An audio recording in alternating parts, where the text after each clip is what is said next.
Hello बच्चों, उम्मीद है आप लोग बहुत अच्छे होंगे। तो आज की इस वीडियो लेक्चर में हम लोग मुख्य रूप से जो आपका सामाजिक विज्ञान विषय है बच्चों, इसके महत्वपूर्ण जो है आपका लघु क्वेश्चंस को देखने वाले हैं। ठीक है, काफ़ी इंपॉर्टेंट सेशन है ये आपका।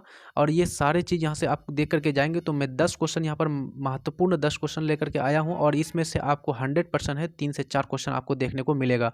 और काफ़ी अच्छा से यहाँ पर आंसर लेकर के आपके लिए लाया हूँ। पहला प्रश्न है, मृदा निर्माण के कारकों को लिखे। यानी कि जो मृदा का जो निर्माण करने वाले कारक है, जो फैक्टर्स है, उन फैक्टर्स को लिखने के लिए बोलता है। ठीक है, तो सबसे पहले हम लोग आंसर में क्या लिखेंगे कि मृदा निर्माण के कारक निम्नलिखित है। ये क्वेश्चन आप लोग को इस तरह से लिखना है। तो उत्तर में लिखेंगे मृदा निर्माण के कारक निम्नलिखित है। पहला कारक क्या है? उच्चावच या फिर धराकृति। उच्चावच बोलते हैं बच्चों, जो आपका भू की परपट्टी है, यानी कि जो भूमि की सतह है उसकी ऊंचाई नीचाई है ना। जैसे मान लीजिए बहुत ज़्यादा हाइट पर रहेगा अगर भूमि का, तो वहाँ पर कैसा होगा? वहाँ पर मृदा का निर्माण होगा ही नहीं, वो पूरा का पूरा बर्फ़ से ढका हुआ रहेगा। लेकिन अगर गड्ढा टाइप का रहेगा तो वहाँ पर नदी अपने माटी से ला करके, यानी मिट्टी ला करके जमा करेगा, जिससे जलोढ़ मिट्टी का निर्माण होगा। तो ये आपका फैक्टर हो गया एक।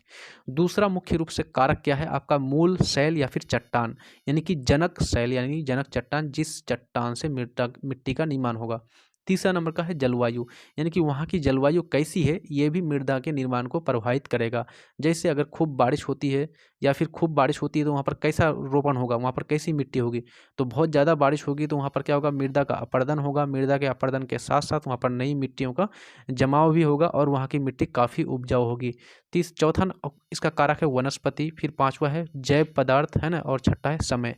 समय भी मृदा के निर्माण को महत्वपूर्ण रूप से प्रभावित करती है, क्योंकि समय ही मिट्टी की मोटाई को निर्धारित करती है। तो इस 5-6 यहाँ पर कारक मैंने बताया है, तो 4 से 5 भी लिखेंगे तो आपका आसानी से आपको नंबर मिल जाएगा। लेकिन इसी तरह से आपको नंबर वाइज करना है। ठीक है, अगला प्रश्न है, चिपको आंदोलन क्या है? ये क्वेश्चन आपको 2015 2018 दो बार पूछा हुआ है ऑलरेडी। ऊपर वाला भी प्रश्न आपको कई बार मतलब कि आया हुआ है वैसे, लेकिन यहाँ पर मैंने दर्शा दिया हूँ चिपको आंदोलन के बारे में। तो चिपको आंदोलन के बारे में आपको लिखने बोल रहा है तो शॉर्ट में लिखेंगे। ठीक है, अब पता चला कि आप जानते हैं और लिखते चले जाते हैं पूरा का पूरा पेज, ऐसा नहीं होगा। 2 नंबर का मार्क्स है तो 2 नंबर की तरह लिखेंगे, इससे आपका क्या होगा? टाइम मैनेजमेंट ठीक होगा। तो चिपको आंदोलन के बारे में लिखने के लिए बोल रहा है तो इसके बारे में लिखेंगे कि चिपको आंदोलन जो है मुख्य रूप से वनों को काटने से बचाने के लिए टिहरी गढ़वाल, ये कहाँ पर है टिहरी गढ़वाल? ये आपका उत्तराखंड क्षेत्र में पड़ता है, वहाँ का एक जिला है। टिहरी गढ़वाल में किसके नेतृत्व में? सुंदरलाल बहुगुणा के नेतृत्व में 1972 में चलाया गया एक आंदोलन था। ठीक है, सबसे पहले लिख दिया हमने कि ये कैसा आंदोलन था। तो पेड़ों को काटने से बचाने के लिए चलाया गया था। कहाँ चलाया गया था? तो टिहरी गढ़वाल में चलाया गया था। और कब चलाया गया था? तो 1972 में। ये क्वेश्चन आप याद करेंगे तो यहाँ से आपको 3-4 ऑब्जेक्टिव भी अच्छा से हो जाएगा, क्योंकि आपको क्वेश्चन पूछा जाता है कि चिपको आंदोलन का नेतृत्व किसने किया था? तो सुंदरलाल बहुगुणा ने किया था। अगर आपको पूछा कि कब चलाया गया ये आंदोलन, 1972 में चलाया गया था। आपको बताना कि कहाँ चलाया गया था, तो टिहरी गढ़वाल में। इस तरह से आपका ऑब्जेक्टिव का भी सॉल्यूशन हो जाएगा। फिर आगे लिखेंगे कि जिसमें प्रकृति के उपहार को सुरक्षित रखने तथा पर्यावरण को शुद्ध बनाए रखने के लिए लोगों ने वनों को काटने वाले ठेकेदारों का विरोध किया। तो यहाँ के जो भी लोग थे उन्होंने क्या किया कि जो भी यहाँ पर ठेकेदार आ रहे थे वनों को काटने के लिए, तो उनका प्रतिरोध किया था, उनका विरोध किया था, है ना। तो यहाँ पर ये हो गया चिपको आंदोलन के बारे में। अगला प्रश्न है, मैग्नीज के उपयोग पर प्रकाश डालें, यानी कि मैग्नीज के क्या क्या उपयोग हैं, इसके उपयोग पर प्रकाश डालना है। ये काफ़ी महत्वपूर्ण प्रश्न है बच्चों, ये भी क्वेश्चन आपको ऑलरेडी आया हुआ है। तो मैग्नीज एक महत्वपूर्ण, इसका उत्तर कैसे लिखेंगे कि मैग्नीज एक महत्वपूर्ण खनिज है जिसका उपयोग निम्नलिखित है। पहला लिखेंगे कि लोहा के साथ मिलाकर इस्पात बनाने में मैग्नीज का उपयोग। मैग्नीज को किससे दर्शाते हैं? Mn से दर्शाते हैं ना, केमिस्ट्री में आप लोग पढ़े होंगे इसका सिंबल यानी संकेत। तो पहला इसका काम क्या है कि मैग्नीज को मिलाया जाता है, किसमें मिक्स किया जाता है? इस्पात को बनाने के लिए किया जाता है बच्चों, है ना। चले आगे, हमारा मिश्र धातु बनाने के लिए भी इसका उपयोग किया जाता है, यानी कि आपका सब मेटल है ना, ये सब मेटल तो उप धातु हो जाता है, उसको मेटलॉइड बोलते हैं बच्चों। मिश्र धातु यानी कि 2 या 2 से अधिक धातु को एक निश्चित अनुपात में जब मिलाया जाता है उसको बोलते हैं मिश्र धातु। तो मिश्र धातु के निर्माण में कच्चे पदार्थ के रूप में किया जाता है। तीसरा नंबर में बैटरियों के निर्माण में, बैटरियों का जो निर्माण किया जाता है उसमें भी मैग्नीज का उपयोग किया जाता है। उसी प्रकार से चमड़ा एवं माचिस उद्योग में भी मैग्नीज का उपयोग किया जाता है। चौथा नंबर में है, हरित क्रांति से आप क्या समझते हैं? आपको क्वेश्चन पूछ रहा है कि ग्रीन रेवोल्यूशन से आप क्या समझते हैं? 2011, 2016, 2021, 3 बार ये प्रश्न आपको ऑलरेडी आया हुआ है। तो हरित क्रांति आप लोग को मालूम होगा ये किससे संबंधित है? कृषि से संबंधित है ना, कृषि के लिए। तो और कृषि में भी आपका मुख्य रूप से गेहूँ और चावल के उत्पादन से संबंधित है, जिसमें मुख्य रूप से नए नई टेक्नोलॉजी का यूज किया गया था, रासायनिक खादों का यूज किया गया था, सिंचाई व्यवस्था यानी कि बिजली से सिंचाई व्यवस्था है ना, हाइब्रिड किस्म का बीजों का प्रयोग किया गया था इसमें, है ना। चलिए बात करते हैं, इसमें लिख लेते हैं क्या क्या लिखेंगे उत्तर में।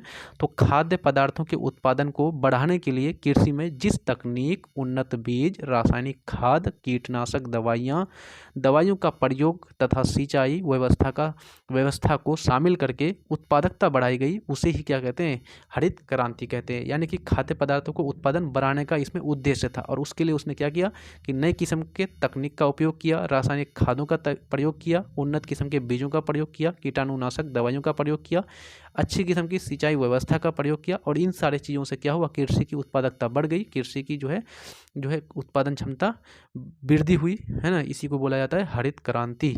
आगे हमारा निजीकरण यानी कि प्राइवेटाइजेशन से आप क्या समझते हैं, तो यहाँ पर लिखेंगे निजीकरण में कि जब किसी उद्योग का संचालन एवं प्रबंधन किसी निजी व्यक्ति या सहकारी समितियों के हाथ में होती है, तो ये व्यवस्था क्या कहलाती है, निजीकरण कहलाती है। यानी कि कोई एक उद्योग है या फिर कोई कंपनी है या फिर कोई भी आपका फर्म है, और उस पर किसका अधिकार हो, किसी निजी व्यक्ति का अधिकार हो, किसी एक निजी व्यक्ति का अधिकार हो, तो उसको बोलते हैं प्राइवेटाइजेशन या फिर निजीकरण। ठीक है।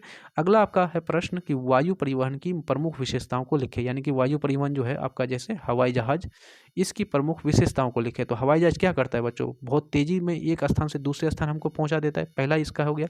दूसरा है कि ये काफ़ी महंगा होता है, ये महत्वपूर्ण रूप से हो गया। और उसके बाद हवाई जहाज कहाँ पर उड़ता है, तो ऊंचाई यानी कि उच्चावच में, ये उच्चावच में उड़ता है। तो उच्चावच में जो उड़ता है बच्चों, तो मुख्य रूप से ये क्या करता है, यानी कि वायुमंडल में उड़ता है, तो ये क्या करता है, हमारे वायुमंडल को प्रदूषित करता है, ये लिख सकते हैं। लेकिन यहाँ पर हमको विशेषता लिखना है, तो ये आपका नेगेटिव आ जाएगा, तो नेगेटिव पॉइंट को यहाँ पर नहीं दर्शाएंगे। लेकिन हवाई जहाज जो होता है ये आपका, इसके लिए हमको सड़क या फिर रेल की पटरी बिछानी नहीं पड़ती है ना, ये आप तो ये एक विशेषता हो जाएगा। तो इस प्रकार से सारे लिख देंगे। तो वायु परिवहन की निम्नलिखित विशेषताएं, पहला हो जाएगा ये यातायात का सबसे तीव्रगामी साधन है। तीव्रगामी यानी कि बहुत तेजी के साथ एक स्थान से दूसरे स्थान पहुंचा देता है हमें।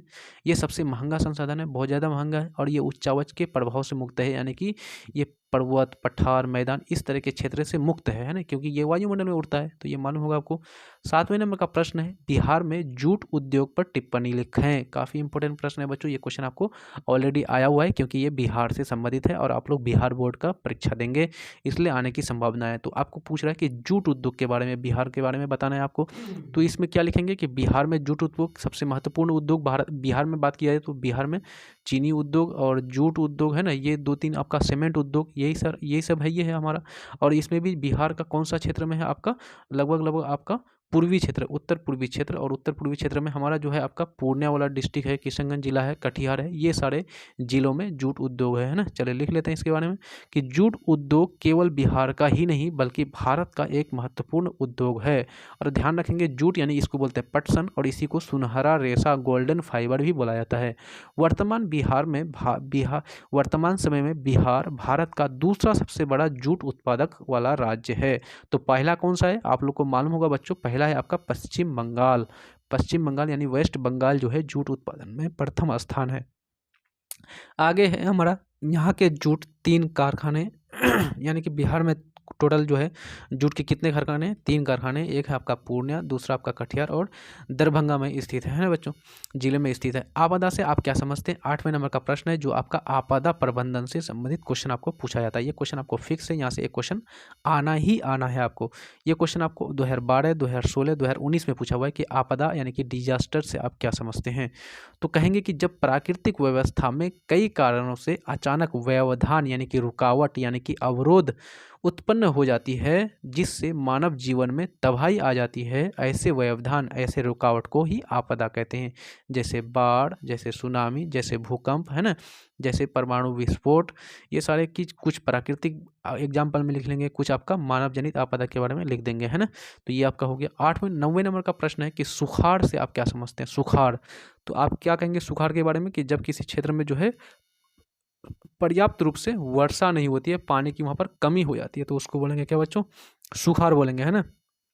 कोई एक क्षेत्र है वहाँ पर आपका पानी नहीं होती है। तो यहाँ पर सुखाड़ के बारे में लिखेंगे, यदि किसी क्षेत्र में होने वाले औसत वर्षा की मात्रा 25% से कम हो जाती है तो उसे क्या कहते हैं, सुखाड़ कहते हैं। जैसे हमारा बिहार का जो आपका दक्षिणी बिहार वाला क्षेत्र है, दक्षिणी बिहार वाला क्षेत्र है, उस दक्षिणी बिहार वाला क्षेत्र में मुख्य रूप से ये वाला क्षेत्र दक्षिणी बिहार, यहाँ पर क्या होती है बच्चों, सुखाड़ की स्थिति उत्पन्न होती है हर साल।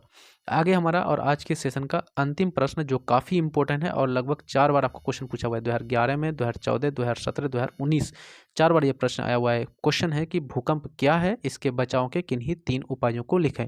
सबसे पहले आपको भूकंप को डिफाइन परिभाषित करना है और इसके लिए इसके बचाव के 3 उपायों को भी बताना है। तो कहेंगे कि पृथ्वी के आंतरिक भाग में उत्सर्जित ऊर्जा तरंग के कारण जब स्थल का कोई भाग कंपन करने लगता है, यानी कि ये आपका पृथ्वी हो गया, ऐसे पृथ्वी हो गया, मान लीजिए ये पृथ्वी हो गया, हमने इस प्रकार से बना दिया पृथ्वी का, यानी कि ये तो गोलाकार है ऐसे करके, है ना, लेकिन हमने यहाँ पर इस प्रकार से दिखा दिया। अब ये मान लीजिए ऊपर में मनुष्य रहता है और इसके आंतरिक भाग में कुछ हलचल हुआ और यहाँ से ऊर्जा बाहर निकली जिससे पृथ्वी कंपन होने लगा, तो यहाँ पर इसी को बोलेंगे भूकंप, है ना, भूकंप यानी कि भूमि का कंपन यानी जमीन का कंपन यानी कांपना, है ना। अब यहाँ कहेंगे आगे इसके 3 मुख्य रूप से उपाय, बचने के उपाय इस प्रकार है। सबसे पहला क्या है कि भूकंप रोधी निर्माण, मकानों का निर्माण, यानी कि भूकंप से ऐसे मकानों का निर्माण करेंगे जिसमें भूकंप की संभावना, भूकंप के झटकों की संभावना कम से कम हो। दूसरा इसका उपाय है कि मकान छोटा हो और आयताकार हो, यानी कि एक तो सबसे पहले इसका छोटा साइज बनाएंगे और कैसा होगा, ये मकान आयताकार बनाएंगे, ठीक है। तीसरा आपका है सामुदायिक शिक्षा एवं संचार साधनों से लोगों को जागरूक करना, यानी कि भूकंप बचाव के लिए कि ज़्यादा से ज़्यादा लोगों को क्या करेंगे, शिक्षित करेंगे और जागरूक करेंगे और संचार साधनों का विकास करेंगे, है ना, संचार साधनों का विकास करेंगे। इसका पूर्वानुमान लगाएंगे कि किस क्षेत्र में, है ना, भूकंप आने की संभावना है ना, ये सारी चीज़ें। तो आप लोगों को आई थिंक ये सारी चीज़ आपको समझ में आ गया होगा। आप लोग यहाँ से, अगर आपके पास ये सारे नोट्स नहीं है तो आप लोगों को क्या करना है, यहाँ से अपना कॉपी में नोट डाउन कर लेना है या फिर स्क्रीनशॉट भी आप यहाँ से ले सकते हैं, ठीक है। और यहाँ से 100% आपको 4 से 5 प्रश्न आपको देखने को मिल जाएगा। तो पढ़ते रहिए अच्छी तरह से। मिलते हैं नेक्स्ट वीडियो में। आपसे रिक्वेस्ट करूँगा यदि चैनल में न्यू है तो सब्सक्राइब कर दीजिए और जल्दी से लाइक भी कर दीजिए। तब तक के लिए जय हिंद, धन्यवाद।